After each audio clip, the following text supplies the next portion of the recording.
BNP সরকারের প্রথম একনেক সভায় আওয়ামী লীগ আমলের বেশ কয়েকটি উন্নয়ন প্রকল্পের যৌক্তিকতা নিয়ে প্রশ্ন উঠেছে।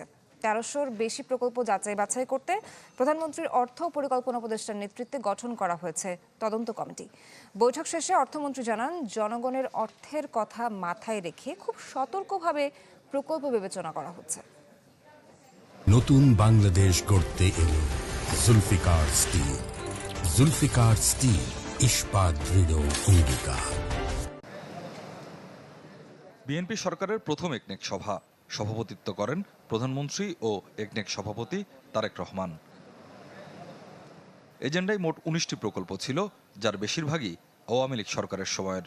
বিস্তারিত বিশ্লেষণের প্রয়োজন হওয়ায় ৭টি নিয়ে আলোচনা হয়। এর মধ্যে অনুমোদন পায় কয়েকটি প্রকল্প, আর কয়েকটি রাখা হয়েছে পুনর্বিবেচনার জন্য। ব্রিফিংয়ে অর্থ ও পরিকল্পনা মন্ত্রী আমির খসরু মাহমুদ চৌধুরী বলেন, রাজনৈতিক বিবেচনা, বারবার সময় ও ব্যয় বৃদ্ধি সহ নানা অসঙ্গতির কারণে বিগত সরকারের অনেকগুলো প্রকল্পের যৌক্তিকতা নিয়ে প্রশ্ন উঠেছে। জানান, ইতোমধ্যে যেসব প্রকল্প সম্পন্ন হয়েছে সেগুলোর তদন্তে কমিটি হয়েছে। যেগুলো প্রকল্প শেষ হয়ে গেছে এগুলো তো আমাদের কিছু করার নেই, পাশ করা ছাড়া।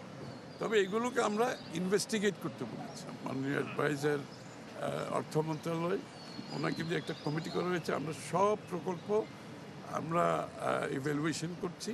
এর মধ্যে কতগুলো বাদ যাবে, কতগুলো এক্সটেনশন করা যাবে, কতগুলো আগামী দিনে আমরা নতুনভাবে গ্রহণ করব।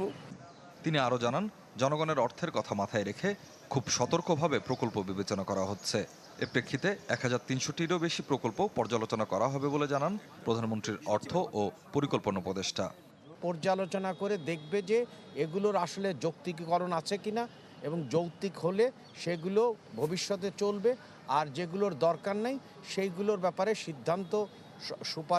সিদ্ধান্ত গ্রহণের জন্য সুপারিশ করবে। প্রতিটি টাকা ব্যয়ের পেছনে বাংলাদেশের মানুষ এইখান থেকে তার টাকার মূল্য পাচ্ছে কিনা, তার বিনিয়োগের উপর রিটার্ন পাচ্ছে কিনা, এখানে জব ক্রিয়েশন হচ্ছে কিনা, তো অনেকগুলো বিষয় বিবেচনা করতে হচ্ছে। এদিন সচিবালয়ে প্রধানমন্ত্রী তারেক রহমানের সাথে সৌজন্য সাক্ষাৎ করেন বাংলাদেশে নিযুক্ত ভারতীয় হাই কমিশনার প্রণয় ভার্মা।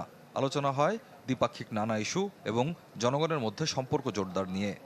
ভারতও চাচ্ছে, আমরাও চাচ্ছি এখন পিপল টু পিপল সম্পর্ক জোরদার করতে।